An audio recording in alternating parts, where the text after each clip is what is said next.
Thanks for tuning in to Healthy Planet One, where we discuss healthy living from experts in each of their fields. This is your host, Patricia Starr. And your co-host, Kimberly Knox.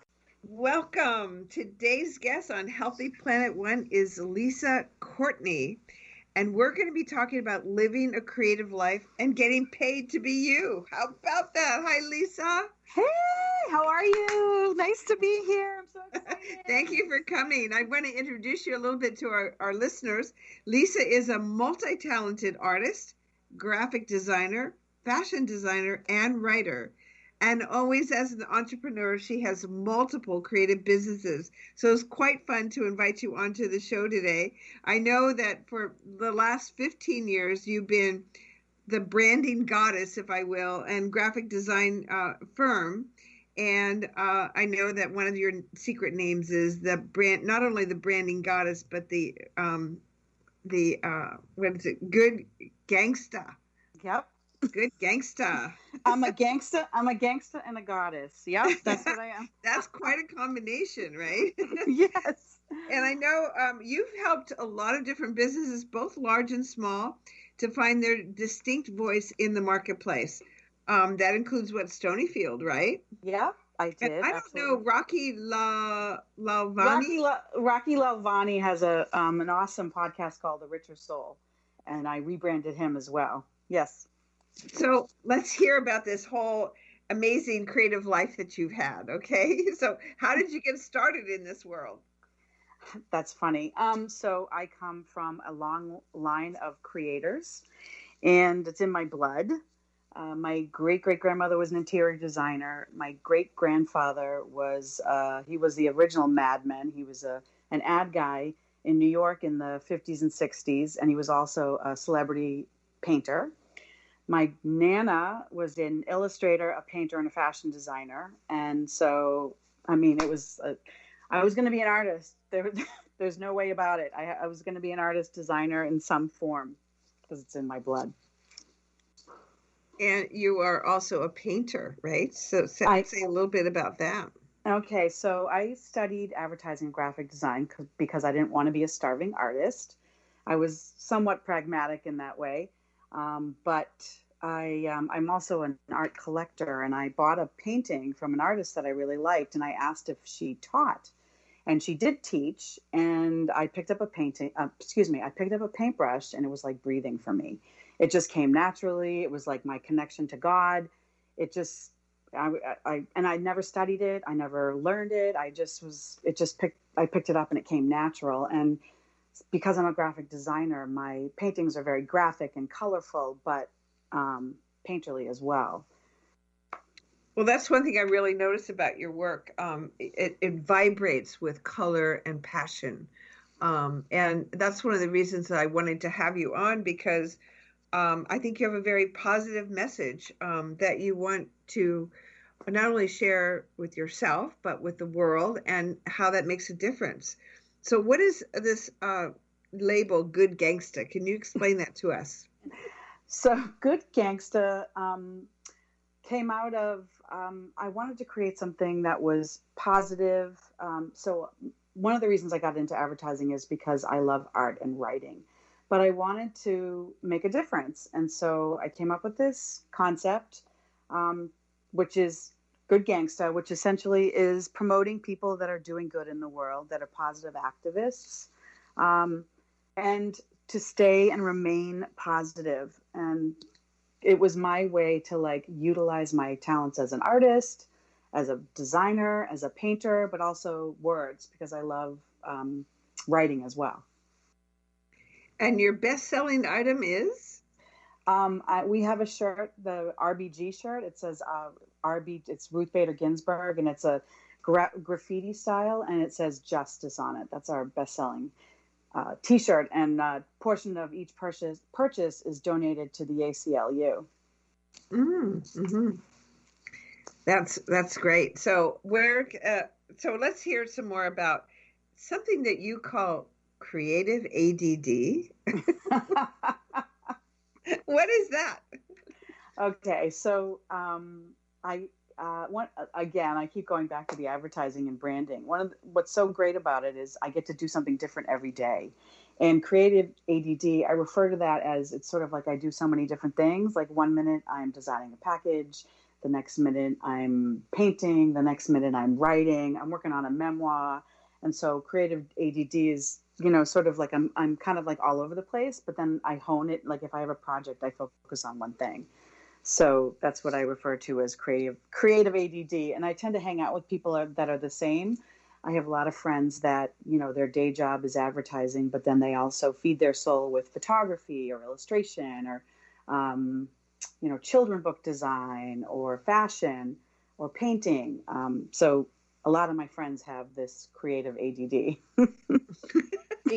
Courtney, this is Kimberly. Hi. I have a question Hi. because of, we had more stay-at-home time with COVID, which I think has been the biggest blessing of all. But do you think that people have delved into, a little bit more of their creativity or things that make them feel more authentic? Yeah, absolutely. So I'll just say about me, for me, I set the intention that 2020 was going to be my best year yet. And so I held that intention the whole time and I put myself out there. So I put my head down and just totally created a whole new line for Good Gangsta, a whole new look and feel. I did a whole new website. I had an intern who was amazing and she partnered with me and we launched a whole new line. I continue to do branding, I'm very collaborative and sometimes creating can be autonomous, but I prefer to work with people as sort of a team. And I think a lot of people, they sort of went to their creativity. They painted, they wrote, they picked up their phones and they took pictures with their families, also. I love it. Yeah, because I really do. I think there was a time, people have been working in their offices. And just like, for example, one of my brothers, though he's a biotech guy, but being at home, I think it just has enhanced people to really get more connected with something they haven't seen in a while and be able to connect more without the rush of getting out the door at the same time, getting into traffic and doing this. Really, just calm down.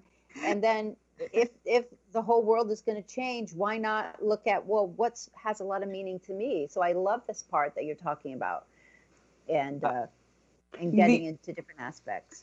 Yeah. The other thing is, I'm somebody who I like to connect. I like to be with people. I need to have a stage, if you will. Whether it's an agency or I'm a performer, even when I'm creating. And I started reaching out at creating a global circle of a network. I started just reaching out to people that I would never otherwise talk to because we had to through Zoom. And I have a whole new circle of friends. And that's been a positive for COVID. Typically I'd be a hired gun going into an ad agency or working for clients myself.